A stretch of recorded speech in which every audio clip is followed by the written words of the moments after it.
After the discoveries of the Karahan Tepe and Göbekli Tepe sites, the story is really all to be written, as we have always thought that the need to develop a cult arose after man became settled, but this is not the case.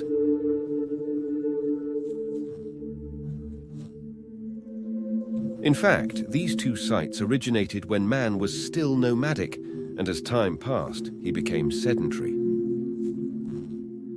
Evidence of sedentary living is most likely to be found precisely at Göbekli Tepe, a site about 40 kilometers from Karahan Tepe, the place where man most likely initiated experimentation with sedentary living. In a very remote period between 11,000 BC and 10,000 BC, of the Fertile Crescent territories were already fermenting much more complex social structures than we have always thought. Karahan Tepe is notable for the nearly 300 T-shaped blocks. Found, many of them in a shattered condition, Göbekli Tepe itself was completely buried. Such clues could be evidence of a traumatic end to the culture of the two sites.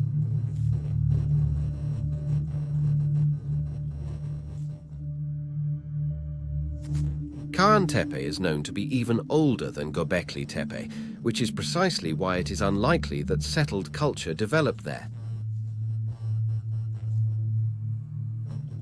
Much more likely, however, is that settlement developed centuries later, precisely at Göbekli Tepe, in which T-shaped blocks are present, but these are more elaborate, more refined than those at Karahan Tepe.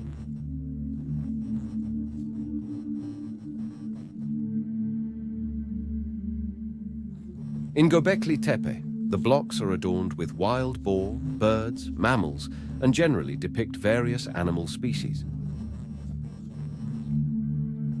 To Karahan Tepe, at least 3 basquets have come to light, one of which is larger than the others, and inside one of them is a truly peculiarly shaped head, which arouses some fascination and curiosity.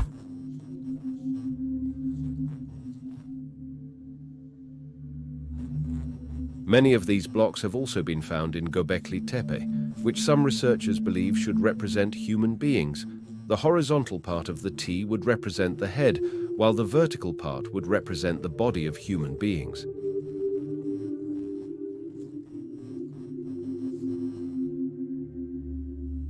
Here, so many millennia ago, hunter-gatherers erected blocks, carved statues and reliefs, and built enclosures that surrounded the blocks or accommodated them, which at more or less regular intervals were set in the enclosures. Surprising to think how even then it was important for humans to color statues and reliefs.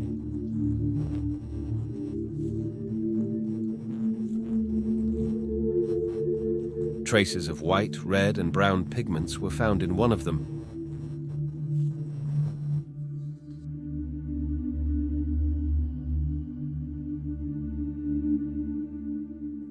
Four recent ones have been discovered in Göbekli Tepe, but many more are waiting to be discovered and excavated to be unearthed. Human and animal statues have also been found at Karahan Tepe, which were often placed in walls, circular enclosures in which sacred rites were most likely performed.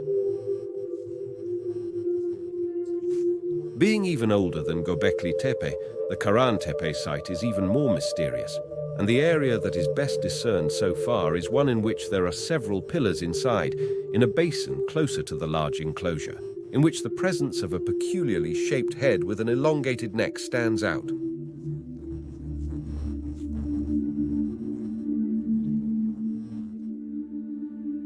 The facial expression of the head, belonging to the ritual enclosure, looks very similar to those two-dimensional heads carved into the wood of the Segur idol statue in the East Urals.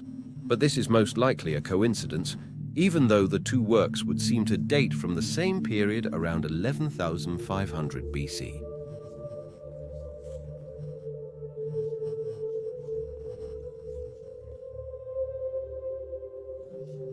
Carved into the stone of the basin is also a kind of water conduit, the use and purpose of which is obviously unknown. Most likely liquids had to flow inside this channel carved into the rock.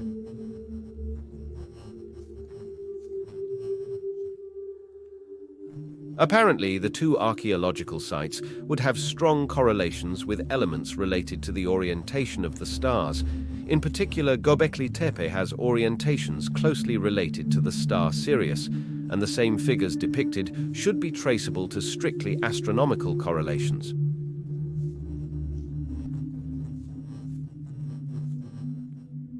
What seems evident is the fact that those who made these sites must have belonged to an evolved culture.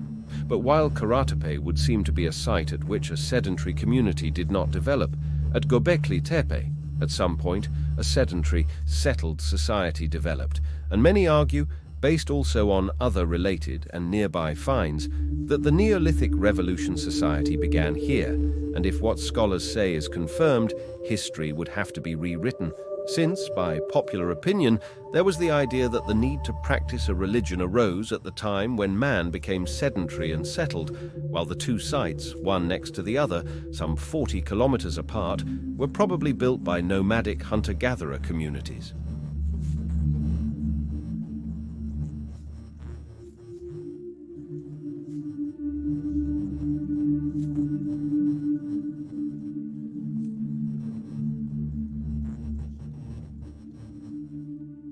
Finally, it should be mentioned that there is some archaeologist regarding the authenticity of the sites in question archaeologist who show at least perplexity regarding the authenticity of the correct dating of the discovered finds and settlements.